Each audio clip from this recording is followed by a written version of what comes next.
bounds.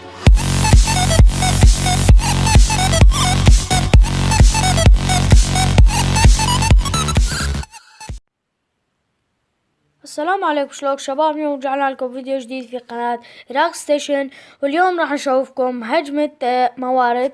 طبعا كانت تاون هول ليفل 8 ماكس، بس كانت تاون هول برا، وانا هجمت بالارشر وبربري، يعني 200 جندي كان عندي، هاي مثل ما تشوفون.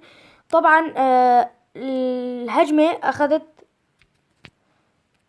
322 ب 327 ب 924.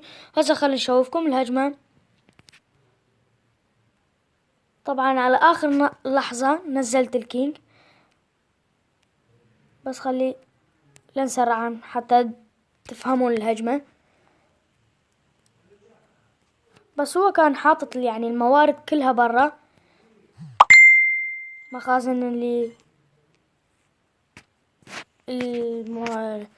تسوي العملة كلها حاططها برا. خلي نسرع شوي،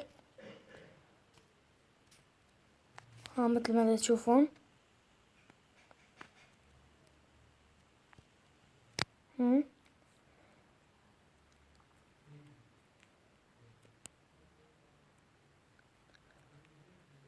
على آخر لحظة ما جبت نجمتين، قام نزلت الملك وطلعت من الهجمة. طبعا بقى 222 ألف. وأتمنى أنه أعجبكم الفيديو، وأتمنى تشتركوا بالقناة وتعملونا تعليقات وسبسكرايب وإعجاب.